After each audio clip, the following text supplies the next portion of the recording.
episode of Talking Horses with me, Ben Collier, and my esteemed old chum, Phil Brunetti. Morning, Phil. Afternoon, Phil, even. How are you? Afternoon. I'm very well. I'm very excited to be doing this with you. This is the stuff of dreams, isn't it? So something that we've talked about for the duration, I'd say, or close Far to too long. Our interest in the sport, and we're finally getting on and doing it, aren't we? We are indeed. I mean, we should be dab hands at this because we've been sending each other voice notes for months on end about National Hunt racing. So this should come very naturally to us, I hope. I'm sure there'll be plenty of cock-ups along the way, but Absolutely. It's all part of the fun, isn't it? Oh, we all love a cock-up. It makes it exactly part of the fun, as you say. So, so shall we tell the listeners a little bit about what to expect from this show as we move forward? I think we've talked a lot about what we wanted this to be, and I think primarily it's really coming from a place of two people that have come to the sport from having little or no interest in it more than sort of 10 years ago, which I think is something we'll come on to a lot as we go through the future episodes, because we're sort of trying to tap into that perhaps that audience, and the fact that it's harder for people that aren't on the inside to necessarily always understand exactly what racing means when it uses certain terminology or when it talks about certain things. I suppose from going back to sort of our origins of interest, came from going to the King George in 2008. Is that right? Really? Yeah, I think Stars, so. Thereabouts. Yeah. So I think we've sort of witnessed something that kind of transcended the sport, didn't we? And if it wasn't for that, I always think if it wasn't for Corto, would we have ended up? Maybe, or even if it wasn't for you living opposite Kempton Park. I mean, that's how it starts for me, is on just hanging on to your coattails, really. But since that point, we've very gradually built up, a love with this sport of horse racing. And it's taken, like you say, 10 plus years to get to a point where we feel like we can chuck out a podcast and see what happens. But despite the fact that we've got this long-term relationship with the sport, we still recognise that there's, a need for the sport to potentially do a lot better in many ways as well, in terms of how it promotes itself, which is going to be one of the hot topics we talk about today. So for me anyway, it should be a kind of forum for discussing how the sport progresses, as well as looking at some of the brilliant contests that are coming up in the rest of this National Hunt season. So yeah, very excited to get stuck into it. Fab. So in terms of sort of running order then, so at this stage, it being a fledgling podcast, a lot can change, but the focus for episode 1 is going to be firstly on the weekend's racing. So we're recording this on a Tuesday, so we have the 5-day decks, but obviously a couple of days before we know exactly what runs, but we'll try and decipher what might run in the various big races this weekend, and just have a sort of holistic view of what we can look forward to. I will say this is a good week to be doing our first ever episode of Talking Horses, because we've got some belting racing coming up this weekend, which isn't always the case for the middle of January. So that's worked out well. Then we will each week try and tackle, kind of as you alluded to there, Phil, one big issue from within the sport that warrants further investigation, in a segment that we're calling Deep Ground. So this week we're going to be looking at, kind of to the point we've already slightly raised, is racing doing all it can to be attractive to its current audience? Racing talks a lot about the need to reach a new audience, but is it doing everything it can to be the best version of itself for those people that are already into the sport? Then we'll have a look at Antepost Angles for the Cheltenham Festival. It's the middle of January. What racing podcast would we be if we didn't talk about the Cheltenham Festival?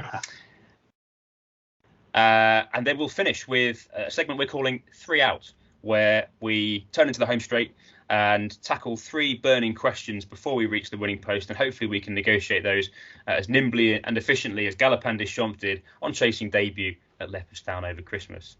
Oh, so that's lovely reference.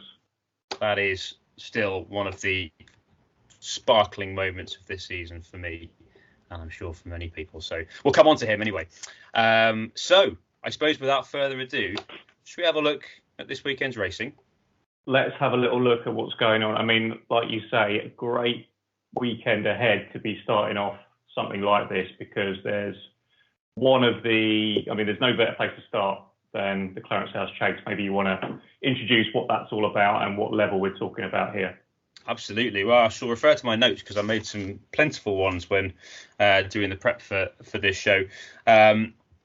Clarence House is a race that I have in my head as synonymous with short price favourites and a relatively uncompetitive race, and you're hopefully just watching a good horse go out and do what they should do. So I thought, well, let's see whether my memory serves me correctly. And I think broadly it does. So this was won in 2021 by First Flow. Actually, last year was probably a bit of an odd one out in that it was quite an interesting winner as First Flow sort of slogged through the mud, albeit in perhaps a weaker race than some over the last few years anyway.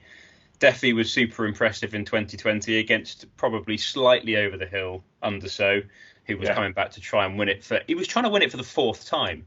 That's amazing, isn't it? Did you know that? No, I didn't know that. No. And that was his last race, wasn't it? That was his last race, yeah. He was retired straight after. Yeah. So, and then Altior was 2019, and then the 3 years prior to that, including in 2017 when it was held at Cheltenham, again, which I had passed me by, were all won by Underso. But each time it was Underso coming over with, a very, very good chance of winning the race. Yeah. And what we've got this year is Willie sending over perhaps his number one 2 mile chaser, which Underso probably was back then too. But he's doing so in a race where he's not going to get his own way. We have perhaps the new Altior, who looks at this stage likely to take him on. So I think this is probably the strongest renewal of the Clarence House that we've certainly seen for the last 5 years, if not longer. Yeah, it is incredible. I mean, we were expecting this clash between Shishkin and Energumene in the Arkle last March. I forget the issue with Energumene, but he had a minor issue. He was back then to punch us down after and showed no signs of any sort of ill health or anything. So we missed out back in March. We were, I guess, expecting it to come round again for the Champion Chase in March. But luckily, 6 weeks ahead or 2 months ahead of the Cheltenham Festival, we've got it happening here at Ascot. Now, price-wise, not to be confused with Tom Siegel, Shishkin is a 1-2, very, very short favourite. Energumene then at around 11-4. You've got First Flow at 6s, Hitman at 14s, and Amula Gold, the rank outsider, albeit an Ascot specialist, at 66s. So if I may crack straight on with talking about how this race might pan out tactically, I think the useful thing with horse racing, or certainly in races of this size in terms of the number of runners, is that you can more or less predict pretty accurately how certainly they're gonna tactically approach it, each one, and they've all got slightly varying styles. So in Energumene, he will want to dictate from the front. That's been his style in all of his chase victories, and he's won each of his five chase wins have been really confidently led from the front, and he's done it with kind of great distinction from the front. Then you've got Shishkin, First Flow, and Hitman, who will likely track in behind Energumene. Although First Flow, who won this last year off a price of about 14-1, I think, he ended up taking up the running off of Politolog about halfway in. So those two were well clear about like halfway. And then you'll have Amula Gold, who'll be hanging out the back somewhere, which is his usual style, but he's probably not, to be honest, good enough to keep up with these for very long. So if that's the setup, then in my view, there's a chance that Energumene's going to have the opportunity to have it his own way out front. There's a possibility that one of those tracking in behind won't really take him on until much later on, by which point he might be out of sight. So Shishkin's going to have a Nico de Boinville on board. They're going to have a decision to make as to whether they ride patiently as they normally do, or once Energumene gets going, and I'll predict that to happen in that kind of back straight with maybe a mile or less than a mile to go, are they going to go with him at that point, or are they going to wait for a moment of weakness to then pounce, which is, where Shishkin comes into his own in terms of his finishing speed and his engine. So that is the interesting cat and mouse situation you've got going on. I guess, in my view, from a punting point of view, 11-4 for Energumene is too big. It's tempting, isn't it? We were talking about this morning. I mean, 1-2 is not tempting for Shishkin unless you bung him in with a load of other things. And I can't understand that disparity in price. I mean, that's a bigger disparity in price than there was in the Antepost market for the Champion Chase at the start of the week. Yeah, that's crazy. Yeah, and I guess the one doubt that might remain is that for whatever reason Willie decides against sending him over. But they both trainers have been pretty bullish about their horses going. So I'd be amazed if one of them backs down. Nicky as early as Monday this week was really talking it up and was very happy with Shishkin. So it's fascinating. It's maybe not a great betting renewal, but if you really like Energumene, then get on at 11-4, because I think he'll be sure to come the off if they're both there. It'll be much more like maybe even money Shishkin, 2-1 Energumene, something like that. I was thinking about this. I assuming he goes, I could see Energumene going off Fav. Do you reckon? Yeah. I think he's held in such high regard. I mean, you listen to people. I was listening to something with Barry Geraghty earlier in the season. He just said that if he could ride anything at the moment, it would be from any yard anywhere. It would be Energumene. Ruby said he sat on him and says this. Obviously never rode him competitively, but I think you could sort of tell there was a degree of sort of disappointment that he never got the chance to. So I think we're dealing with something that could beat Shishkin, and everyone's going, wow, what's just happened? And I think there'd be a lot of people there going, well, yeah, that's not a huge surprise. And the difference is when you look at the sort of Constitution Hills of this world, like nobody knew about that apart from people that knew the horse. We've got form to go on here. And I think the thing that's fascinating for me is this is the first race that Shishkin will have had a good pace to aim at since the Supreme, 2 years ago. And the way he quickened, even obviously was it 2 out when he had the faller in front of him, and was able to pick up again. I mean, that was incredibly impressive. So but he hasn't had to do that in 2 years. So given Shishkin is going to have to jump. He's never had his jumping tested over fences. He's going to have to jump well. We know Energumene jumps well.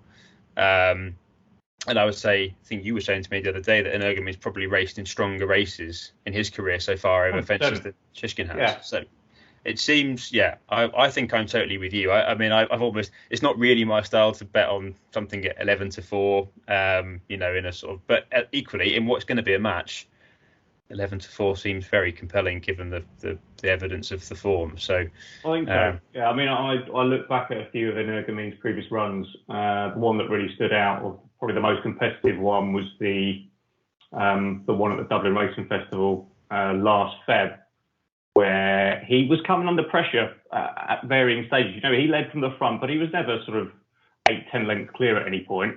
Captain Guinness was on his tail quite a lot, and Captain Guinness ended up unseating just as he was making a challenge. So you don't really know how that was going to pan out. But still, as the other horses started to get a bit closer, he just went into another gear again. So I just wonder if there's a chance that pattern might emerge where maybe it's First Flow that is the first one to go and have a go at him.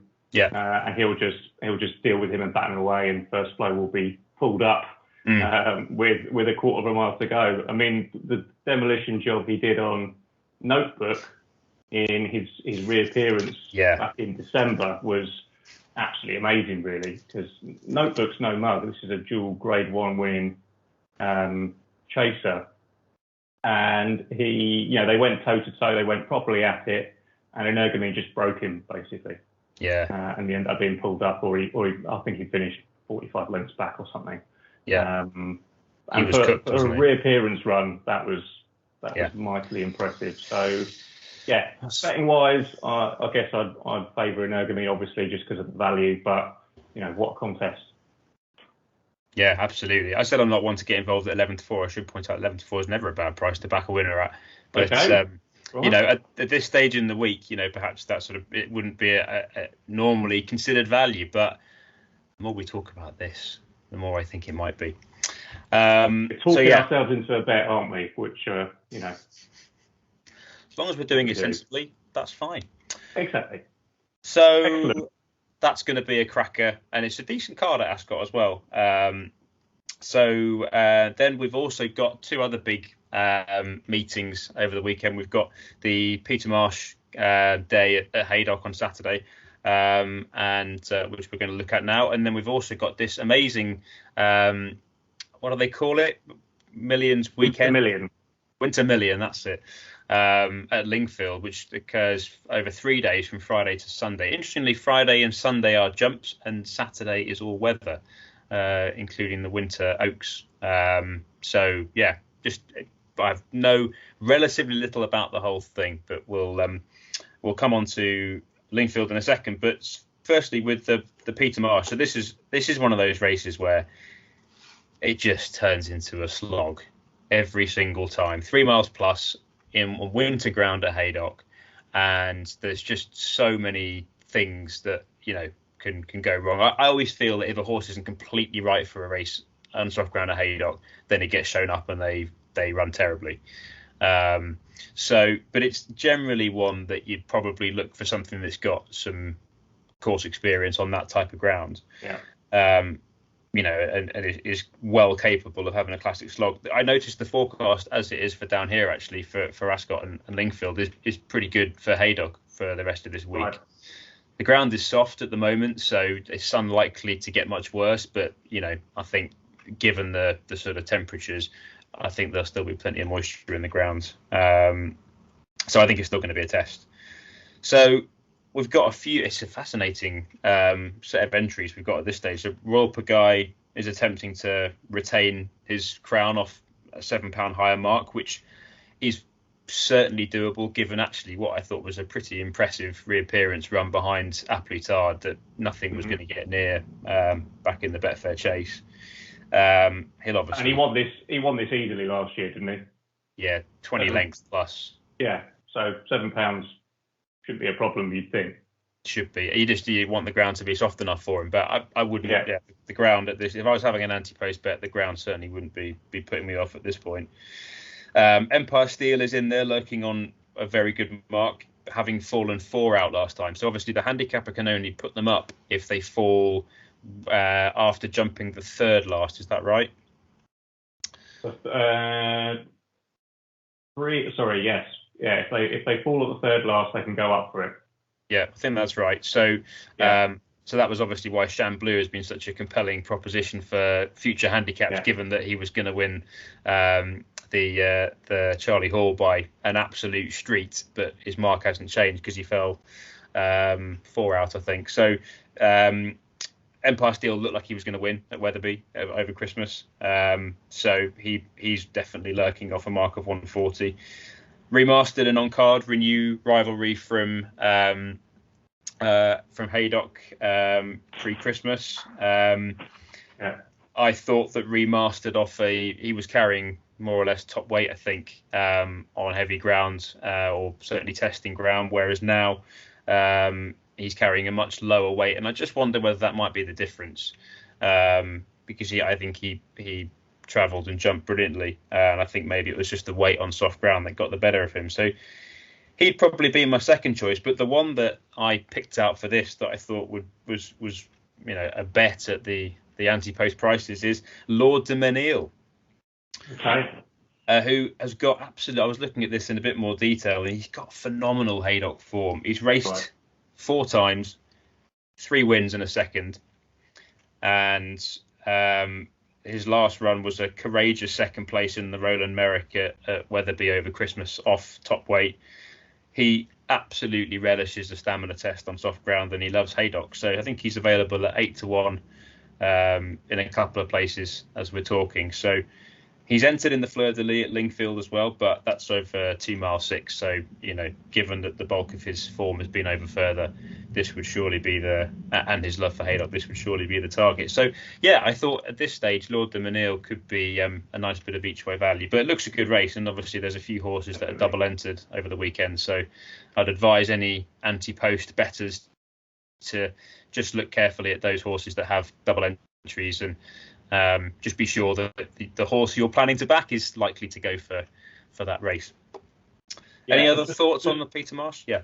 Well, just more the approach to these handicaps from a punting point of view, when you've got clearly a Grade 1, Gold Cup horse in there, like Royal Pagaille, who obviously will be off top weight. How would you, I guess it's a question to you really,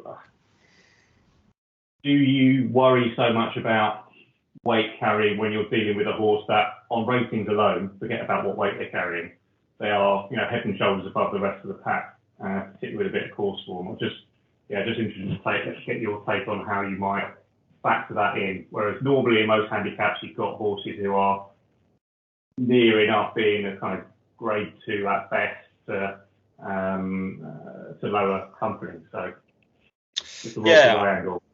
I wouldn't be afraid of backing a horse carrying top weight in a handicap, but I think I'd generally be looking for something that's been proven at a higher level before I did that. When you're looking at these progressive handicappers, not many of them end up being graded level. So, if something goes up significantly in the weights and is carrying top weight in a handicap, having had a win or a string of wins in lesser races or carrying lower weights, then I'd want to see that they're up to that level before backing them again. Because I think it's really difficult, particularly on soft ground over a trip to lump 11 stone 12 round, when you've got something that might be carrying more than a stone less. In the case of Royal Pagaille, I wouldn't be put off for the reasons we've discussed. Yeah, no, agreed. And the only other one I'd throw in there as more maybe one to watch is Lieutenant Rocco, who's priced up in there at the moment. I'm not sure if he's got other options this weekend. Actually, while that's happening, he does have an entry for the Fleur de Lis Chase, which we'll come on to at Lingfield in a moment, and for a race at Doncaster next weekend. But he was well fancied for, and you'll know better than me, one of the big handicaps at Cheltenham. The Ultima, yes, I was on him before he was taken out. Yeah, he was taken out. Clearly, he had some sort of issue, and we've not seen him since, if memory serves. No, that's right. So it'd just be interesting, given his back form as well, which is pretty strong, including most recently beating Nesta Park, who's come out this season and performed really, really well. And also running in behind, a genuine Grade 1 horse in Fusel Raffles 2 Decembers ago, December 2020. He's got potential to be one of those horses that maybe has the possibility to make that step up, but not seen him since February. So nearly a year out. So just be interesting to see if he does run, how he runs. Not saying he's going to, bolt up in this at 20-1, but just more one to watch, Lieutenant Rocco. Available at 20-1 in places at the moment, but as short as 12s with some others. So obviously not all bookmakers making him a rank outsider. What do you know about Harriet Brown, the new trainer, having his first run for Harriet Brown, assuming that he does run? I need to know a bit more about what's happened there, because he's moved trainers twice since February, since his last run. He was with Nick Mitchell, wasn't he, last season? Yeah, then there was a brief period where he was with Ralph Smith, and just in the last week it was confirmed that he's moved to Harriet Brown, and I know very, very little about her, apart from the fact she's had one runner in the last 2 weeks, and it didn't win. So not a lot of trainer form to go on then. That won't be a punting angle. No, definitely not. Briefly, I think I can shed a bit of light on that. So Nick Mitchell was the retained trainer by the chap, I forget his name, who sponsors the yard or owns the yard even. And they had a falling out last season. And the guy with the money decided that Nick Mitchell wasn't following the way he wanted his horses trained. So he brought in Ralph Smith. And I think they've had a similar thing. Nick Mitchell had gone into retirement, or he'd lost his... He closed the operation down, then he'd come back last season. And so, obviously since then, well, certainly the fallout was with Ralph Smith. Whether the fallout was with Nick Mitchell or not, or whether there were other reasons why he stopped training again, I don't know. But yeah, it's poor Lieutenant Rocket. It's an amazing horse that maybe is getting caught up in a lot of owner-trainer politics. But hopefully we see him again. Luck. Yes, indeed. Yeah. Nice. So on to the final race that we were going to have a look at, and that is the Sunday of this Lingfield Winter Millions meeting. There's a few races that we could have covered here, but we've chosen to have a look at the Fleur de Lis Chase at 3:00 on Sunday. The ground is currently heavy at Lingfield. As I said, the forecast is decent, so you'd imagine that might be more like soft come the weekend. Left-handed track, undulating track. It's not one that we normally think of when we come to look at the sorts of names that are entered in this one. But Phil, I know you've had a decent look at the Fleur de Lis Chase, so tell us what we should be looking out for.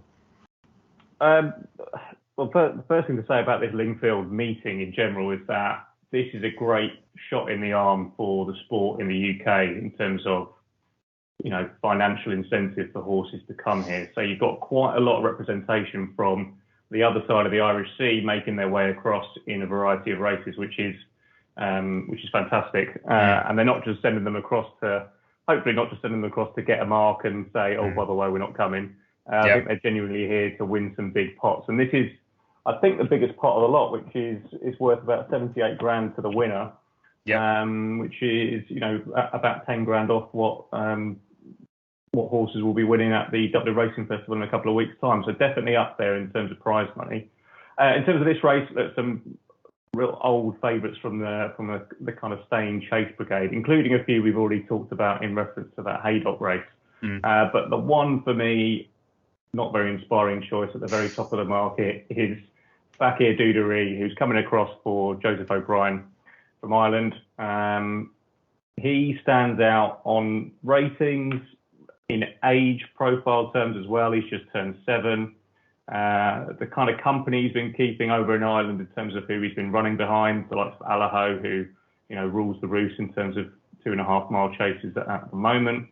At 5-2 best price, that feels like an absolute steal for punters. So I'll be all over that. I guess the only doubt is whether he actually definitely comes over. But I would suggest he'd have a much better chance of picking up 80 grand here than potentially 90 grand in a couple of weeks' time at Leopardstown in much hotter company. So Fakir Dudery is absolutely the bet for me. Look, in behind him, you've got great horses like Dashel Drasher, Remastered and Lord and the Nil both entered here as well, but I imagine they'll go to Haydock. Fanion Destraval is another one who's interesting from a progression point of view, because a horse that's promised a lot but never quite finished his races, then won really, really well last time. So be interesting to see how he stacks up against a Fakir Dudery should they come head to head. And then others worth looking out for are Waiting Patiently again, who we're always patiently waiting to deliver an absolute glorious performance that results in all the hype being met. So he runs again, and I'll see this morning that the trainers confirm that. So again, another race. Yeah, another race that's deep in quality, but there's one that absolutely stands out, and I'm surprised that he's not much shorter than 5-2, which is not a massive price by any means, but £10 on, £35 back. You do the maths. Absolutely, yeah. You'd take that. No, I think I probably can't add too much to that, other than we know Joseph's not averse to sending horses over for races on this side of the Irish Sea. So I think your assessment of the sort of the prize money available and the fact that it will be harder for him to win a pot like that in any of the other potential upcoming engagements is a very astute way of looking at it. I was really taken with Dashel Drasher's win over hurdles last time. He's a phenomenal horse. I was thinking, well, he might even be using this to get ready for Ascot next month. But given the prize money on offer, I wonder whether they don't care about Ascot now and whether they're more worried about trying to win here. So I think if there was going to be an alternative, he's a phenomenal horse on this type of ground. I think you'll be bang there. But yeah, I certainly wouldn't be rushing to take on your Fakir Dudery, Phil. So yeah. I love the Drasher as well, and he came good for me last month when he just bossed it from the front, didn't he, and held on. yes. I see he's also entered in the 2.5 mile hurdle, which happens about half an hour before this race, which is another really interesting one. We're not going to talk about it, but due to the time we've got, but that's really interesting from the Irish sending over the likes of Star the Star, Saint Felicien as well, for Gordon Elliott's entered in this. So maybe the Drasher goes over there and leaves the chase wide open for Fakir to mop up. We'll see. To shoot into what should be an open goal, if your assessment is to be believed. We should point out for the listeners' benefit that Phil, you're a bit of a Irish form student, aren't you? Yeah, I mean, it's only recent, I guess, from this season going forward. I guess we all witnessed the drubbing that Britain took. Not that I'm a big fan of the Prestbury Cup and all this, but it's quite clear that a lot of reflection was happening after the Cheltenham Festival as to what is going on in British racing. Why are we so far behind the Irish? So while that question continues to be pondered and figured out, the Irish are most likely to be, winning the big pots at Cheltenham once again. Certainly in the graded races, where I forget the stats on graded races alone at Cheltenham, it was even more harrowing, I think, than the 23.5 for the overall. So since that point, I just thought, well, I'm just going to go deep into the Irish stuff every weekend. I think what's useful for me, not loads of time as a parent of two little ones. The Irish racing is very concise and packaged up, and there's a kind of key meeting every Sunday, more or less, and you can get a sense from those meetings who's, what the key horse is. A lot of the form ties in as well, which is really, really helpful. So you can kind of get a ranking for each chasing or hurdling division as to who's the best out there. And hopefully it will lead to some winners at Cheltenham, which certainly I've been short of ever since I knew about the Cheltenham Festival. I could do with a few more winners. So yeah, it's probably just a subconscious way of trying to bag a few more Cheltenham winners. But yeah. I've got some Irish stuff in the back pocket. That means you're due, doesn't it, for the listeners and viewers? Surely. You're a man to follow. Well, you've certainly been in good form the last few weeks, so we can say that much. It's a shame our tipping challenge didn't start a few weeks ago. It starts today. I'm sure it will continue. Fab. So yeah, I think we can all agree it's a really mouth-watering weekend of racing ahead. So hopefully we've been able to help you to find a little bit of value at this early stage. So moving on to a segment that, as I mentioned at the top of the show, we're calling Deep Ground, where every week we try and tackle a topic that's going to take some getting through. You're going to want something that's, big, stocky to really get through that heavy energy sapping ground. So the first topic that we decided to tackle in episode 1 of Talking Horses is what we alluded to at the top of the show, which is racing doing all it can to create the best version of itself to the existing racing audience. With the preface to this being that racing fans generally come to the sport from outside the sport, i.e. a day out, and they enjoy the punting, even ownership. Sometimes people come into the sport through ownership with relatively little knowledge or interest in it up until that point. But when you want to find out more, and I know this is something that we've certainly experienced, Phil, it can be hard to break through to that kind of inner sanctum. There are questions that aren't readily answered. If you want to try and find answers, it's really difficult to. And that has negative connotations for the sport. And racing, talks a lot about reaching a new audience, but I think we've both been discussing recently, what about that existing audience? Is racing doing everything it can to keep the people that are already interested in it? So I know this is something that we've talked about at length, but sort of, over to you for your thoughts on that.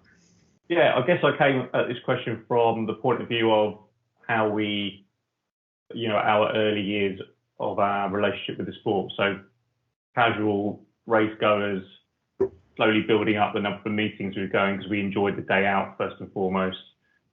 We enjoyed the punting side of things, and if that went well, then great. If not, then no big deal. But there's a big leap that then took us, I guess, years to bridge from going from that kind of casual race go to really understanding the sport and loving the sport for what it is purely as a sport. So I think it's quite hard at the moment for people to make that leap without putting in a lot of their own effort. That's the bit that's missing for me, is converting an existing audience, a more casual audience, into true sort of lovers or ambassadors even of the sport, who can then spread the word to others, and then that's how you kind of bring new audiences into play potentially.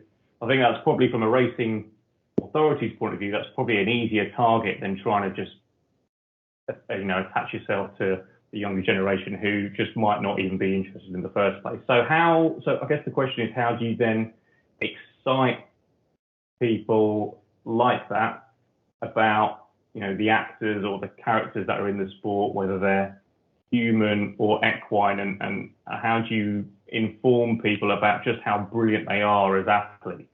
I think that is missing entirely. One good example, which has happened recently, is trainer Dan Skelton's Saturday series, where it's really good. He's used his Twitter, social media profiles to show the journey of a horse that's going to run on a Saturday, how they prepare for that race. And that's really, really interesting insight for me, as somebody who is relatively on the periphery of the inner sanctum of racing, as to how well they're looked after, how brilliant these horses are in terms of the athleticism and the sheer power of them. And also you get a bit of a spotlight on the people behind the scenes within a yard, what they do. You hear a bit from them as well, and you just straight away get this real emotional kind of engagement with what happens within the sport, and that for me breeds a lot of trust as a viewer. And you think, right, no, this sport is a legitimate, leisure activity, or something that I can really attach myself to, because I can see the amount of effort that goes into it. I can see how brilliant the people and the horses are that are in it. So that's one microscopic example of how the sport could really, an avenue they could go down in a big way, in a much more promotional way, to show what happens within the sport. And I really like that. It's gone a little bit quiet in recent weeks, I've noticed. I don't know if it's just too much effort or what, but that was brilliant, I thought. Well, I think you touched on an interesting point there about horse welfare, and this is the majority of what goes on within racing happens on small rural estates in the middle of nowhere, which nobody has access to unless you are either a journalist or working in that yard. And so when you see things like the Panorama program that came out with around the abattoirs, that stuff goes on BBC. What racing is doing to respond to it is critical, and it doesn't necessarily need to be a direct response to that to say, to sort of explain it away, but it's to show the other side of it, which is, it's just naturally so well hidden, isn't it? Yeah, and that's the fortunate thing about, we've plugged on gamely and stayed with the sport, with not much encouragement other than, we've really enjoyed it and we've done more of it. And thankfully we've got some lucky things, like, we got into a syndicate recently, and we now have Rudy Racing. Give them a plug. Rudy Racing, yeah. And we now, a syndicate that owns multiple horses up at Manor House, just outside of Chester. And the great thing about that experience is that we know firsthand that there's a lot of good stuff happening within the sport, but you just don't hear about it if you're not within that inner sanctum, like you say. And how we got into that was by pure luck, really, that your current boss has set up Rudy Racing, and that again, complete fluke, really. So if you're more of a fleeting observer, you're just not going to get that experience. And yeah, this is where I guess it comes down to a kind of promotional marketing exercise, but one that truly engages people on an emotional level, I suppose, and shows off the good parts.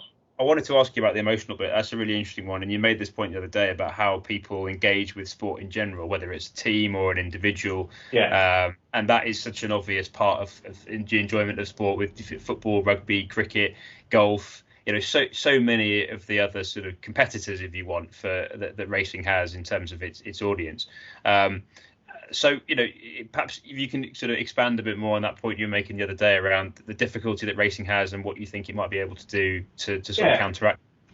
Yeah, so the stuff I mentioned before was more behind the scenes and, the welfare for the animals. I guess the sexier bit is the actual, people riding the horses, the jockeys. They are incredible athletes, but I don't think the majority of people would really believe that or know about that because they don't see it's not visually evident why they're brilliant. And they all look fairly similar when they're doing their thing, right? Is it fair to say? Yeah, exactly. Yeah, but when you get a Ruby Walsh on the road to Cheltenham talking you through what Paul Townend did on Ascot Dynamo last week, you're like, oh wow, this is brilliant. This is somebody who's in control or working in tandem with this incredible animal to get the absolute best out of it. And that's the kind of insight we're missing. So there's that piece around not glamorizing, but really promoting the individuals that are the stars of the sport. I wouldn't say, certainly from a UK-based perspective, which is where we're coming from, I wouldn't say that's done well at all in the sport of racing. There's other sports that do that much better and much more naturally because, scoring a 30-yard screamer is visually an impressive thing, and doing a hands and heels ride round Cheltenham is not something you can see so obviously. So that's an inherent difficulty, but it's not even attempted to be explained to people at all. So that's a piece. And then the same for the horses themselves. These are incredible. When you see them up close, you're just like you're blown away by them. They are. That's something that come across so well on TV and whatever else. So you need to make a point of that, I think, when you're broadcasting and marketing this stuff. Yeah, absolutely. And I think that's, obviously you can experience that if you're just a day-to-day race goer when you go to the track. And I think, probably one of the challenges that racing's had over the last couple of years that people haven't been able to do that as readily. But when you're there, we're very fortunate, as you say, we used to go to Kempton a lot, and the horses that we've seen over the years, and Kempton's amazing, even on King George Day, when you stand right down the front, these horses are walking a yard away from you. And these are the sort of big, the King George horses, and they're absolutely incredible. And then, as you say, when we've been down at Manor House, we've seen the same thing. You get up close with them, and you realise how special they are. And you're right; it's very difficult to convey that on TV. Or certainly on sort of race day coverage, anyway. But the thing I wanted to maybe bring up was to that exact point. What we've seen a lot in the last few years, particularly with the advent of the likes of Netflix and their own sort of content, is sort of behind the scenes documentaries, and certainly behind the scenes documentaries with sport. And Drive to Survive has, I've always sort of vaguely followed F1, but it is vague. This season's been phenomenal. I can't wait for next season's Drive to Survive. They've lucked out there. And the cynics amongst you might suggest that was why Michael Massey did what he did. But I don't know if that's fair or not. But obviously there is talk about racing having a similar thing. And, those similar things that do exist, specific to racing, like the AP McCoy film, which is, if you haven't seen it, just go and buy the DVD or find it online, whatever. I think it's on Prime. But those things give an insight into. It may still not necessarily tackle why a jockey on race day is doing something incredible, but it certainly tackles what they have to go through to then be able to ride these winners at Cheltenham, or indeed, these winners anywhere else in the country, as they're doing the majority of the time that the average racing fan probably isn't watching. So I think if that sort of thing, certainly if that series comes to fruition, and can shine a light on a variety of different jockeys, but other people within the sport, owners, trainers, etc., I think it makes it a lot easier for the racing fan to get significantly more enjoyment out of the sport. So I hope that happens. So do I.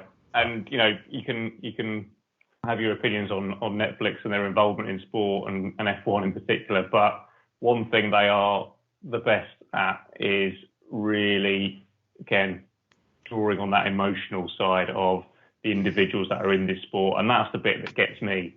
It's not watching the car. I mean, probably about 10% of Drive to Survive is actually about the race itself or the racing. It's about the conversations that are happening behind the scenes, the kind of dedication that the athletes are going through to get ready for race day. And also, I guess, from a racing, an F1 point of view, the amount of technical investment and knowledge that you need. All of that stuff is under the bonnet, excuse the pun, if you're not into it. So a horse racing equivalent of that, I think, would have a lot of benefits. It would certainly do no harm.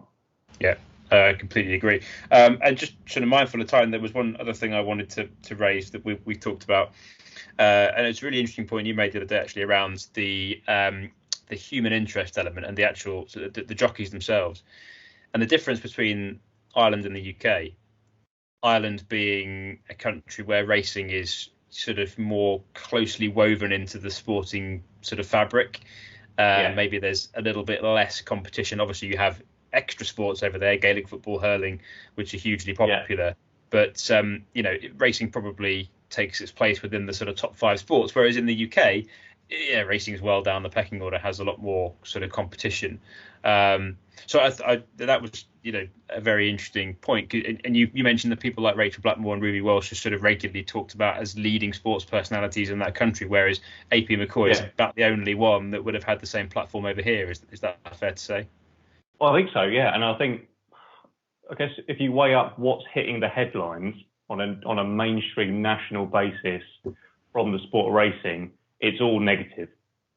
That's what's making news at the moment in terms of what's on Panorama, for example, which I think was a poor piece of television, but the majority of the people who watched it will swallow that whole because there's no understanding of the other stuff. So there's that, or there's the Bryony Frost, Robbie Dunn case as well, which hit the back pages.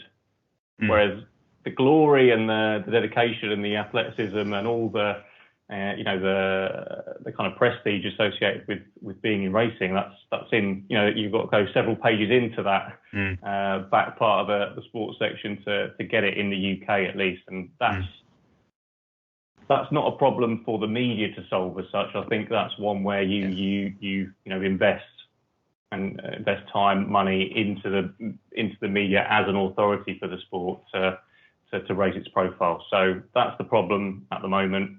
But there are blueprints, I think, to get out of that, and certainly being more progressive in how it does that, such as the Netflix thing, is going to be one of the keys to doing that, I think. Yeah, absolutely. I think it creates a sort of a level playing field for racing to compete on when you have that. Dog's going in the background, he agrees.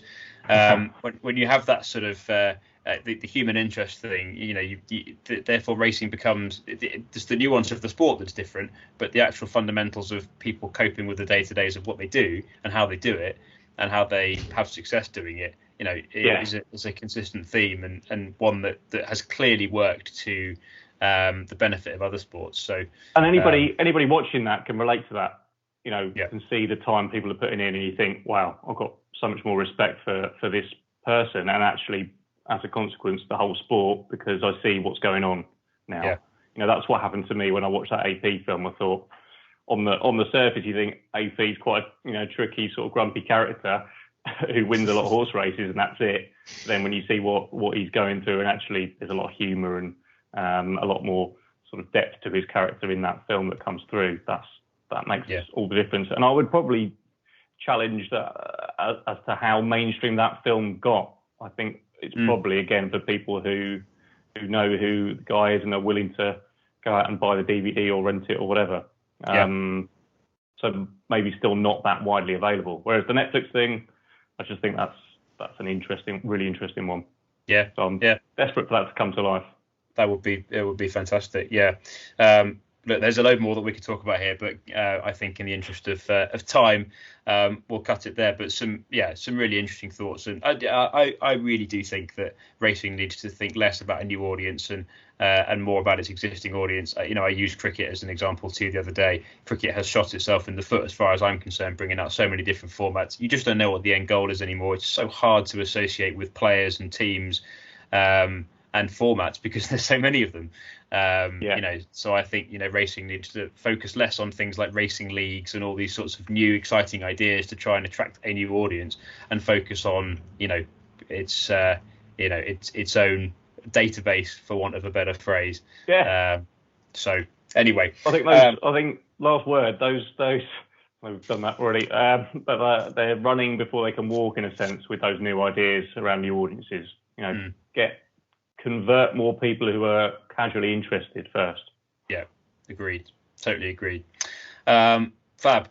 Thanks, mate. That was great. Hopefully that raised some interesting points, and hopefully there'll be this is the sort of thing when this goes up on the YouTube channel that we would relish comment and your thoughts, and even if there are other questions that you want us to tackle in future episodes. So on to our penultimate feature for this episode, which is the Antepost Angle. As I said at the top, it wouldn't be a racing podcast in the middle of January if we didn't talk about the looming spectre of the Cheltenham Festival. Like it or loathe it. I think most people like it, but loathe it is in reference to the negative press it gets around 5 days and whether it is the be-all and end-all of the National Hunt season. But what I wanted to ask fairly quickly of you, Phil, and I will chime in with mine too. Yes. Your most likely winner at the 2022 Cheltenham Festival, and this might be the same, might be different. The horse that you think is best value currently. Two different horses. The most likely for me is Run Wild Fred in the National Hunt Chase, and we're going to come back to the National Hunt Chase, so I won't go any further on that one. Best value at the moment, there was a few candidates here, but the one I plumped for is Queensbrook in the Mares Hurdle. She's 16-1 at the moment in most places. Third in the Champion Bumper at Cheltenham back in 2019. Long layoff after that, after a switch to novice hurdling, where she did okay, and I think she was third behind Concertista in a novice hurdle event, which she then had a long layoff after. She followed up that long layoff with a second place to Luna Power in, I think, October of last year. It was since run second to a couple of really good geldings, including Hollow Games for Gordon Elliott.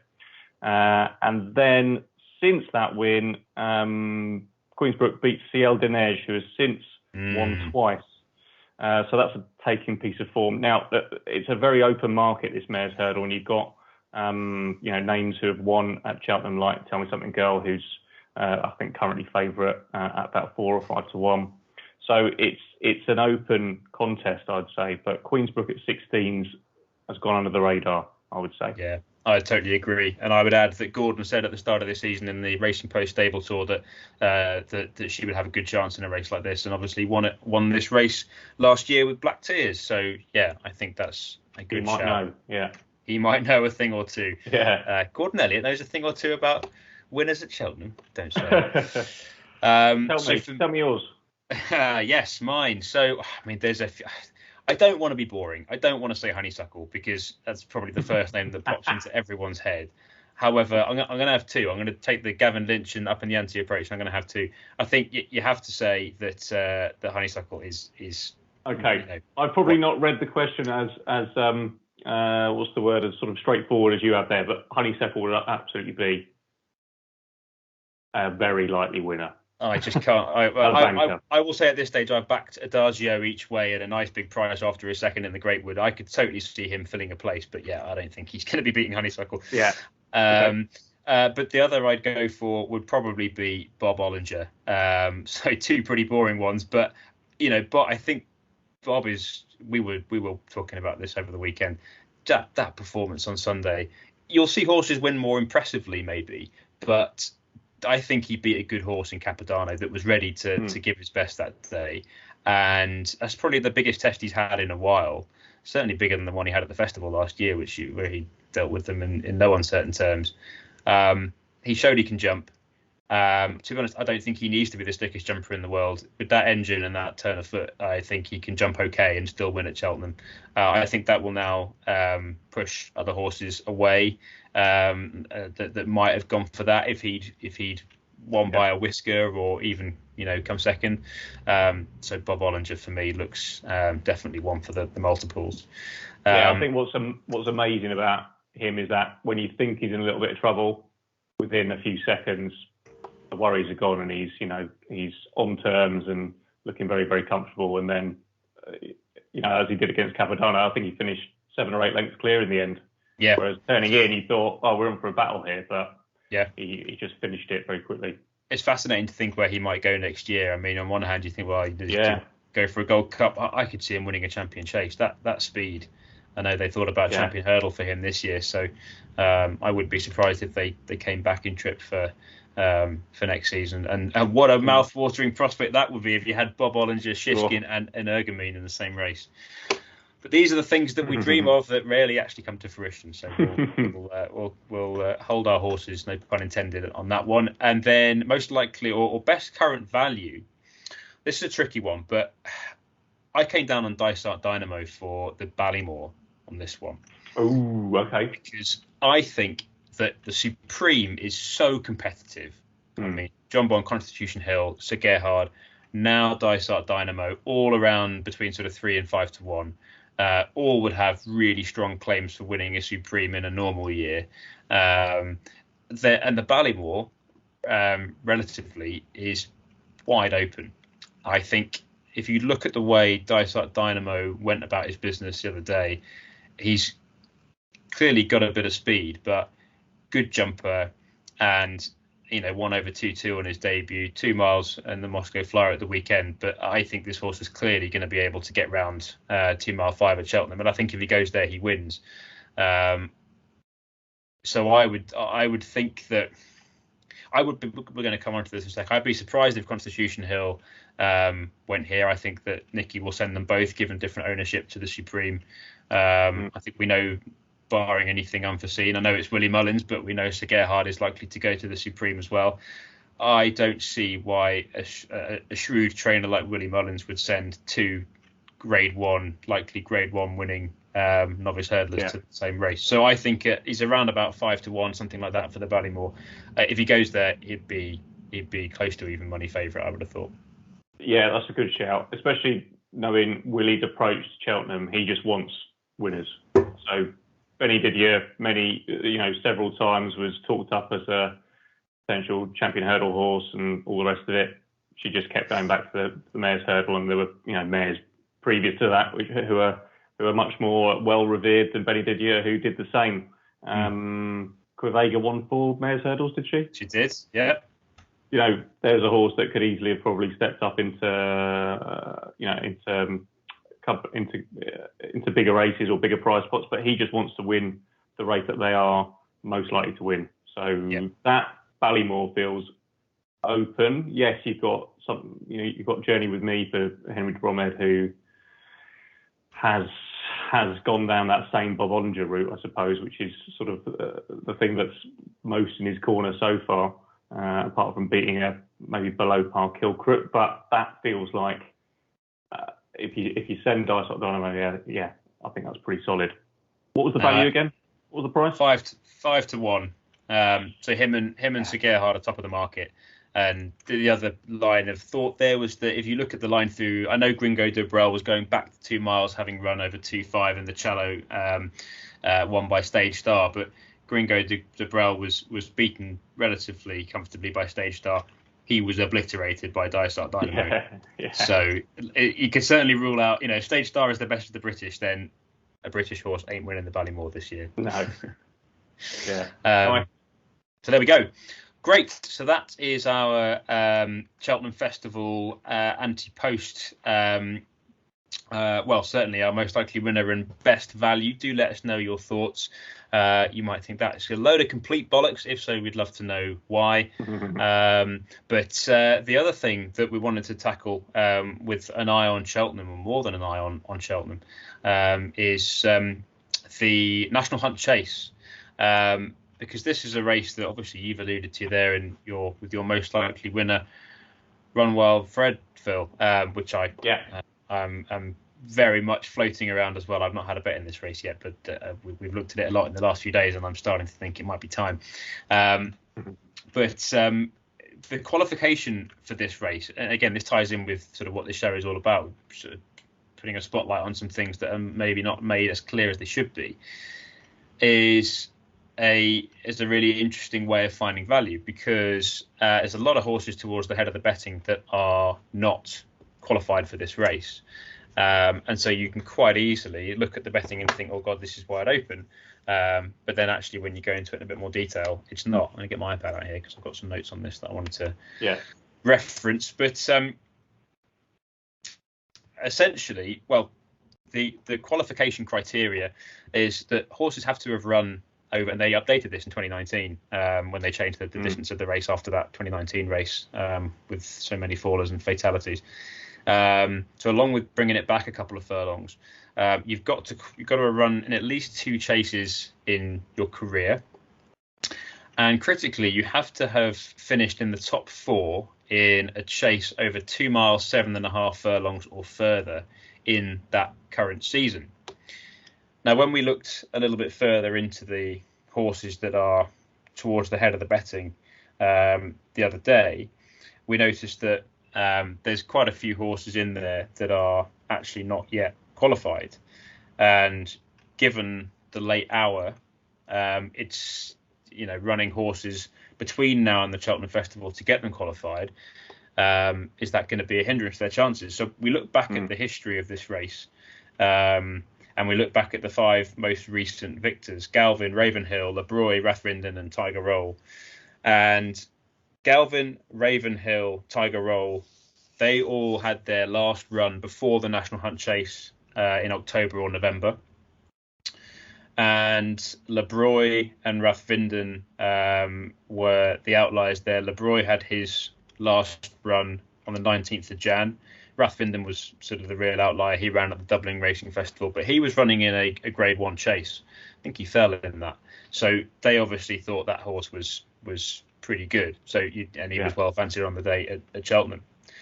So what that tells us is that we're at the 18th of Jan now. So if Lebroy's last race was tomorrow in the season that he won, you can say with some certainty that the market is kind of taken shape by this point, and those that are going to be the likely winners will have run already. Given all of that, we've got a bit of a shortlist. You can take out Statler, still needs to qualify. You can take out Capodanno, Ombeton, the Bosses Oscar and Jungle Boogie that all need to qualify. Ombeton is the one that needs a second chase run. Actually, so does Jungle Boogie, but all of them need to have secured a top 4 finish in a race of the appropriate distance or above.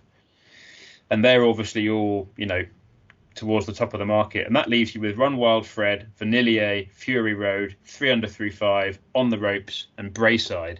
There are more further down, but you're getting into the big prices. So given, Phil, that you've told us that your most likely winner is of the Cheltenham Festival of the whole week is Run Wild Fred, perhaps you could tell us, given that he meets the necessary criteria, why you like him so much. Yeah, look, you've highlighted a lot of it. I'm a pretty safe punter, so particularly from an anti-post point of view, I don't like taking chances. You've described me as reckless before. Yeah, exactly. This is why we work so well together, so complementary. But this is one that I'm willing to take a chance on, because I don't think there's, unless something goes wrong between now and March, obviously with the horse, which can happen. He's going to go to this race. He's not racing anywhere else. He is entered at the Thyestes next week at Gorham Park and at the Dublin Race Festival, but clear from trainer comments that they're just entries just to have an option. He's a second season novice chaser already, so plenty of experience. And it's not like he ran badly in his first season novice chasing. He just didn't win. He was second in an Irish Grand National. So for me, that fills me with confidence, because he's already run that extended trip of 3 mile. I think that's run over 3 mile 5. This is an extra furlong. And he's done that consistently. This season, very, very good jumper, very clean, apart from one fence at the Neville Hotel's Novice Chase, where he was ultimately beaten by Fury Road, who I'll come to in a sec. But apart from that, very, very reliable. And like you said, he's already qualified. And in terms of what else has already qualified in that list of yours, I think the vibes are certainly with Fury Road being from the same ownership, is that horse will go elsewhere, probably for the Brown Advisory, obviously Chase over 3 miles. They think a lot of him, I know that much. Yeah, exactly. And I think they think more of him than Run Wild Fred in terms of graded company. So for me, that is the safest anti-post pick I can find currently, and probably have done in recent years. And he's 4 5 to 1 still, which on the day he won't be. He will be 2s at best. I think there's a reasonable chance that price, at least in part, exists because bookmakers maybe haven't quite looked into it. They don't know the rules. No, exactly. Yeah, and there are still avenues for horses to qualify. So the Thyestes, which I just mentioned, is one that is run over 3 mile 1, I think. So you've got Brayside in there and Cocoa Beach, and horses that love a really, really long trip. So that will be one opportunity for horses to qualify. There's others nearer the time, but as you said, the trends, and I'm not big on the trends, but in this case where freshness is key, that would suggest that they've missed their chance already, and they're going to be lacking the freshness that Run Wild Fred's going to have since he last run in whenever it was, December the 28th, I think. Yeah, I think there's something to be said for just getting a good one, getting it ready, and then putting it away. And Gordon does that as well as anyone, doesn't he? Yeah, and I think Galvin's probably more the template now than maybe Tiger Roll a few years ago with the rule change as well. This race has probably become a much more attractive race to send horses, whereas in the past it probably represented a risk. If you've got a good horse, I'm not going to go for the 4 miler because that might really leave a mark on them, and we might not get the best out of them. Yeah, and it's not a huge prize pot probably either compared to what they could get. Yeah. Whereas Galvin's gone there, and it's almost a prep run for where he's going to go off second favourite or maybe even favourite for the Gold Cup this year. Yeah. So it's changed complexion as a race from a trainer or a placement point of view for your horses. So that, I just think there's a lot stacking up for Run Wild Fred, and that's why I'd be pretty confident right now. Yeah, and I think it's very hard to argue with that. I mean, he's certainly one that I've come back to again and again. I think at one stage this season it might have been that he was going for the big handicaps, and I think he's maybe stepped up a little bit further than they thought. And I think they've got another one like that in Galvin, who I backed for the Grand National at the start of the season. He will not be running in a Grand National this year. He will one year. Was it for this particular year or just any time Grand National win? I think I wish it was the latter. To be honest with you, I mean, now he's at that level. He'd have to fall a long way to even have a workable mark in a Grand National. By which point he'd probably be 14. So, I mean, I think there's little more to be said there. The only other one that I thought was very interesting was Brayside, primarily because he is now £3 higher. So Gordon entered him over here at Kempton last week, evidently just to get a view of his handicap mark. So he's 148, so he wouldn't get into a Kim Muir.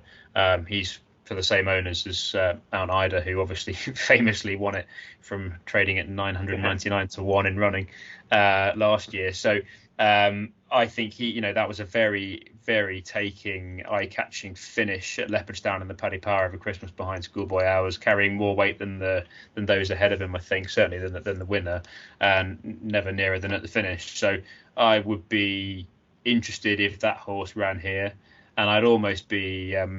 There was talk about him getting his mark reassessed. I'm not sure how you go about that. You don't hear. The last time I heard that was Dame de Company. And she ended up winning the Coral Cup after being dropped £2 from the mark that she'd been given. Right. So if they go down that road, then that tells you something, and you get all over Brayside for the Kim Muir. But so he was the only other one. But yeah, I think Run Wild Fred is.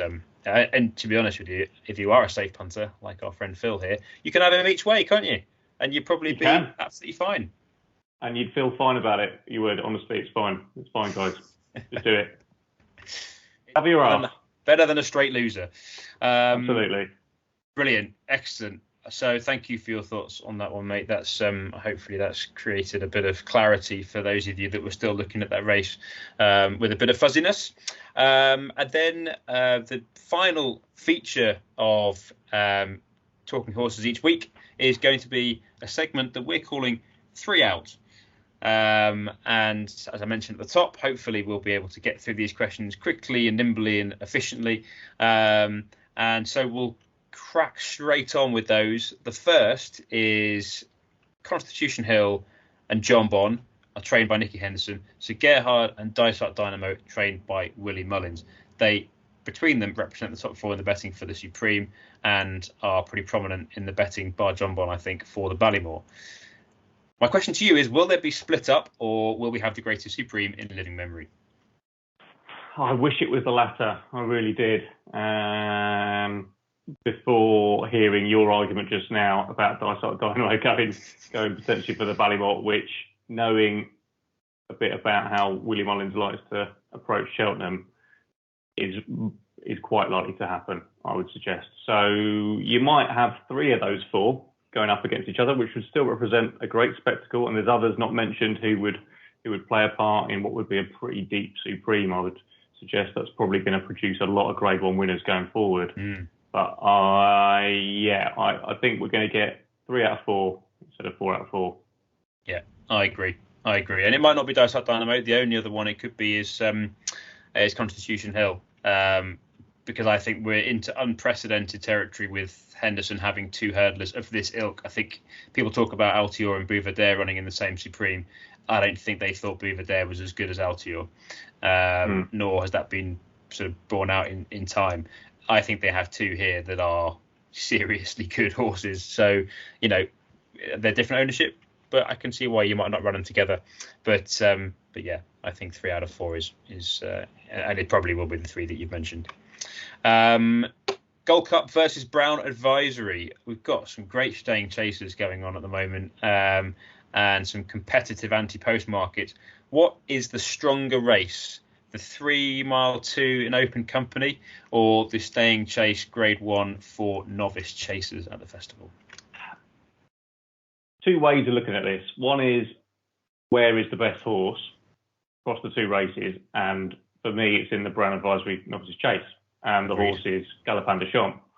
And this can seem ridiculous because he's only been over fences in public once, but my God, was that good. Scary. And what he's going up against isn't bad either in Brave Man's Game. I can't believe we're saying that it's not Brave Man's Game. Yeah, I mean, given what we've seen from him so far this year, the fact that he could be second best in that race. And maybe he's still, in a way, slightly under the radar and a value punt. I don't know what you can get him at. I imagine he's 4 or 5 to 1 or something. But keep talking and I'll tell you. So I'd say that's where the best horse is. He's 4s, okay.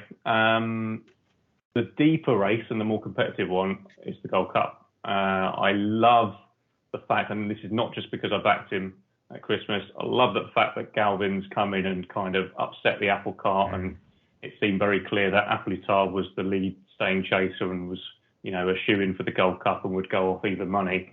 But that has put the cat amongst the pigeons a little bit. So I love that. I think there's still horses that can come back to Cheltenham and do well. Minella Indo's not been great on his 2 appearances this season, but stays his best for Cheltenham and could easily be a player again. And it's just a great race. So I'd say that's the better race, but the best horse is in the novices chase. And for that reason, I think Ahoy Senor is going to be sent to the Gold Cup. Yeah. Therefore, at 66 to 1, represents tremendous value. On to the final question then. So, this could be a very difficult question if we hadn't already thought about the answer. Most impressive display that you've seen so far this season? Again, not because I backed it at Christmas and you half poo-pooed it on WhatsApp, but I really enjoyed Galvin's win as a horse and jockey combination performance.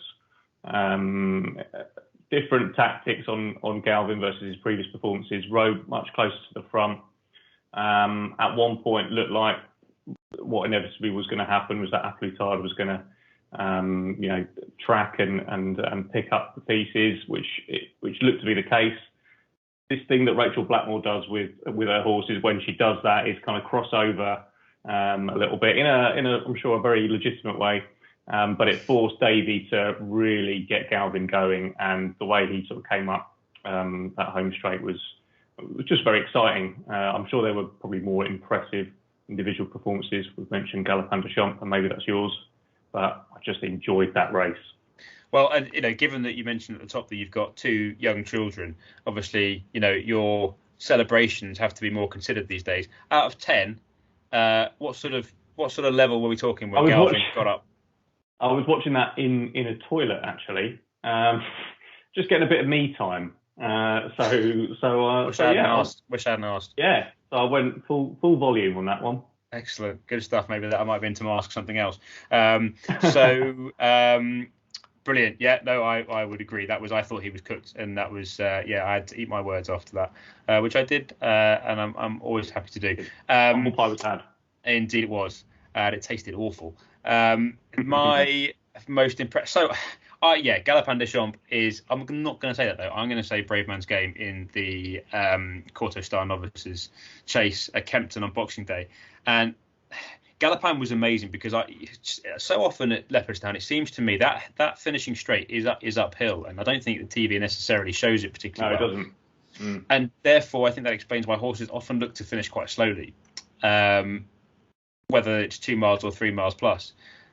Galopin de Champs finished like Constitution Hill finished up the hill at Sandown at the beginning of December. He was moving like a flat horse. It was something pretty special. So you could quite easily make the case for that. Brave Man's Game had question marks going into that Quarto Star. He was facing a very exciting horse in Ahoy Senor, and Ahoy Senor actually right at the end went off favourite. And I think the way that they rode Ahoy Senor to try and put Brave Man's Game out of his comfort zone made that even more of a test. It's not that he won, it's the way he won, the way he just moved up. It was such a good ride by Harry Cobden. I think my answer here is based on the ride just as much as the horse. But we haven't seen Brave Man's Game have to jump under pressure and have to jump with a horse alongside him like that yet. And he won that race with his jumping over the last 2 or 3 fences of a 3-mile chase where a decent pace was set by a horse that probably will stay further. And I think that they knew that was how they were going to beat Brave Man's Game if they had a chance to, on a track that probably played to Brave Man's Game's strengths more than Ahoy Senor's, admittedly. I was there, I hadn't backed him, but it was just one of those moments where you find yourself cheering him like you have backed him. It was, I have backed him for the. I had already backed. I backed him straight after the festival last year. So angry to have lost to Bob Bollinger in the Ballymore that I thought, right, we'll have him for the festival. The Brown Advisory, knowing that Nichols has always compared him with Denman, and then bloody Galopin de Champs comes out. But, that was before we knew anything about Galopin de Champs, wasn't it? When did he win at Cheltenham? It was on the Friday and the Martin Pipe. So. Oh, of course it was. Yeah. There we go. It even exists in our minds. But yeah, he was. Brave Man's Game was put perfect in that. In fact, he has been all season, but that was confident, and the confident ride as well. Cobden just waited to me, and he made it look very easy. Thing of absolute beauty. So good stuff. So Galvin and Brave Man's Game. There we go. So a fun and information-packed first episode of Talking Horses. I think we've very much enjoyed it. Would you say, Phil? Very much so. Yeah. Let's do it again, shall we? Absolutely, yeah. I think we'll make this a thing. Do leave your comments below. Share your thoughts. Obviously, we want to make this as good as it can possibly be. Thank you very much for watching. Thank you very much for listening. See you again next time.